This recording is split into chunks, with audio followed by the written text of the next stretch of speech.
বাইরে যেই পরিমাণ গরম, আমার মনে হয় গরমের ভিতরে এই একটা খাবারই মন প্রাণ কলিজা সব কিছুই ঠান্ডা করে দিতে পারে।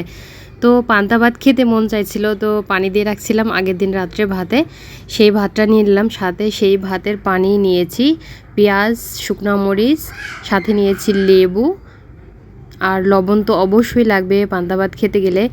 আর এই তো গরুর মাংস রান্না করা ছিল আগে, সেই মাংসটাও নিয়ে নিলাম। এখন লবণ দিয়ে মরিচটা খুব ভালোভাবে এই ভাতের ভেতরেই চটকে নেব, মানে সুন্দর করে ঝালটা বের করে নেব। তারপর সব কিছু একসাথে ভালো করে মাখিয়ে নেব। আচ্ছা, পান্তা ভাত পছন্দ করেন না এমন কেউ আছেন নাকি? গরমের দিনে তো আমি প্রায় পান্তা ভাত খাই। পান্তা ভাত খেতে খুবই ভালো লাগে, এতে করে কলিজা মন প্রাণ সবই ঠান্ডা হয়ে যায়। তো যাই হোক, আর এই পান্তা ভাতের পানি কিন্তু খুবই ভালো লাগে। পান্তা ভাতের পানি বলতে আগের দিন রাতে যে পানিটা দিয়ে আমরা ভাতটা ভিজিয়ে রাখি, সেই পানিটা দিয়েই পান্তা ভাত খাইতে খুব বেশি ভালো লাগে।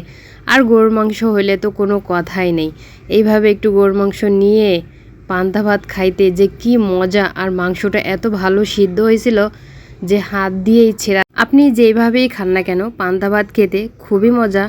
অনেকে মাংস দিয়ে খেতে পছন্দ করে, অনেকে শুধু ঝাল পেঁয়াজ দিয়ে খেতে পছন্দ করে, অনেকে শুধু পান্তা ভাত লবণ দিয়ে খায়, কেউ আলু ভর্তা, ডিম ভাজি, নানান রকম, মানে পান্তা ভাতের খাওয়ার কোনো শেষ নেই। তো যাই হোক, পান্তা ভাত আমার সব কিছু দিয়েই ভালো লাগে। যখন তখন পান্তা ভাত খাই, অনেক সময় কাঁচামরিচ পেঁয়াজ দিয়েও পান্তা ভাত খেতে অনেক ভালো লাগে, ওইটাও অনেক সুঘ্রাণ বের হয় কাঁচামরিচ ডলা দিলে, খুবই ভালো লাগে। তো এই তো আপনাদের সাথে বকবক করতে করতে কিন্তু পান্তা ভাতটা সুন্দর মতো মাখিয়ে অর্ধেকের বেশি খেয়ে ফেলছি। এখন আছে শুধু পানি, মানে ঝোলটাই আছে, আর এই ঝোলটা খেতে অনেক মজা। এক এক করে সব কিছুই খেয়ে ফেললাম। আর আজকে সকালে পান্তা ভাত খেয়ে অনেক ভালো লাগলো, অনেক ভালো লাগলো। বাইরে যে পরিমাণ গরম, আমার মনে হয় সবারই এরকম পান্তা ভাত খাওয়া উচিত। তো যাই হোক, এই ঝোলটা কিন্তু মিস করা যাবে না, ঝোলটা অবশ্যই খাবো। সবাই ভালো থাকবেন আর আমাদের জন্য দোয়া রাখবেন। আল্লাহ হাফেজ।